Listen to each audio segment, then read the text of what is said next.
படிக்கலையா? 10th தானே முடிச்சிருக்க? Pass தானே? எவ்வளோ மார்க்? 200. சரி, உங்களுக்கு காமர்ஸ் எடுத்துறேன். சரியா? நிஜமா? ஒரு எண்ணத்துல நான் தரேன். தமிழகத்துல இந்த மாணவி அடைந்த துயரம் வேறு எந்த ஒரு மாணவிக்கும் நேர்ந்திருக்க கூடாது. வா, இப்போவே போ ஸ்கூல் வா. போட்டோம். தாய் தந்தையர் தவறிட்டாங்க, படிக்கிறதுக்கு ஆசை, ஆனா வழி இல்ல. வீட்டு அப்பா அம்மா இறந்து போயிட்டாங்க. சரி சார், வீட்டு சூழ்நிலையினால படிக்க போல. சரி, வேலைக்கு செல்ல வேண்டிய கட்டாயம். 208ஆமா? 208 மார்க் 10th. எந்த ஸ்கூல் 10th வந்து வடவாளத்துல படிச்சேன். வடவாளம் சின்ன எனக்கு ஒரு அட்மிஷன் போடுவோம். கடவுளாய் வந்த எம்எல்ஏ செய்த செயல் போற்றத்தக்கதாய் பாராட்டுக்குள்ளாகி வருகிறது. என்னைய வரைக்கும் காடி தான் போட்டுங்க. நம்ம தாராளமா சேர்த்து பண்ணலாம். அட்மிஷன் எப்போ போடலாம்?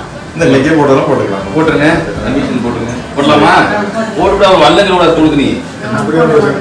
புதுக்கோட்டை மாவட்டம் வடவாளம் அடுத்த சின்ன யாசித்திரம் என்கிற கிராமத்தை சேர்ந்த மாணவி மாரி கண்ணு. சரி சார், அட்மிஷன் போட்டுக்கலாம் சார். நீங்க போடுங்க. சரி, வேற எதுவும் உங்களுக்கு ஃபீஸ் பண்ணா நான் கவுன்சிலர் கொடுத்து விட்டுறேன். சரி சார், என்ன இதனால எங்கிட்ட வாங்கி. சில ஆண்டுகளுக்கு முன்பு பாம்பு கடிப்பட்டு அவரது தந்தை அந்த குடும்பத்தை காப்பாற்றி வந்த அவர் காலமாகி இருக்கிறார். அதன் பிறகு அவருக்கென்று இருந்த அந்த ஒரே தாய் சிறுநீரக கோளாறு ஏற்பட்டு அவதியுற்று வந்த நிலையில் கூலி வேலைக்கு சென்று அந்த மாணவியை 10ஆம் வகுப்பு வரை படிக்க வைத்து விட்டார்.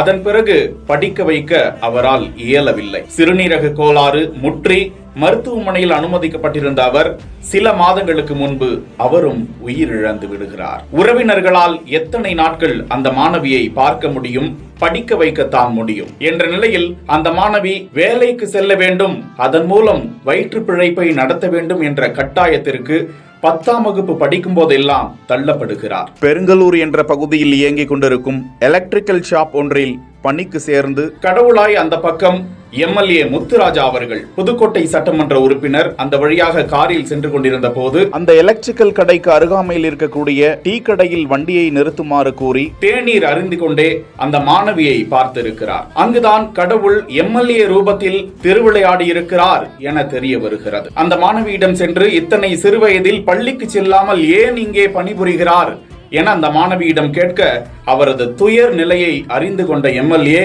உடனடியாக அந்த மாணவியின் உறவினர்களை தொடர்பு கொண்டு அந்த மாணவியின் சான்றிதழ்களை எடுத்து வர கோரி அங்குள்ள அரசு பள்ளிக்கு அந்த மாணவியை கையோடு அழைத்து சென்று சேர்த்துவிட்டு அந்த மாணவிக்கு என்ன வேண்டுமென்றாலும் என்னிடம் கேளுங்கள், வேண்டியதை செய்யுங்கள், அவரது படிப்புக்கு நான் உத்தரவாதம் தருகிறேன் என கரம் கொடுத்திருக்கிறார். படிப்பை மட்டும்தான் உன்கிட்ட இருந்து யாரும் எடுத்துக்கிட முடியாது என்ற வசனம் எந்த அளவிற்கு புயல் போன்றது என்ற நிலையில் இந்த மாணவி அவரது வாழ்வில் படித்து முன்னேறி வெற்றி அடைய வேண்டும் என ஏராளமானோரால் வாழ்த்தப்பட்டு வருகிறது. அந்த சட்டமன்ற உறுப்பினருக்கும் நன்றிகளையும் பாராட்டுகளையும் தெரிவித்துக் கொள்வோம்.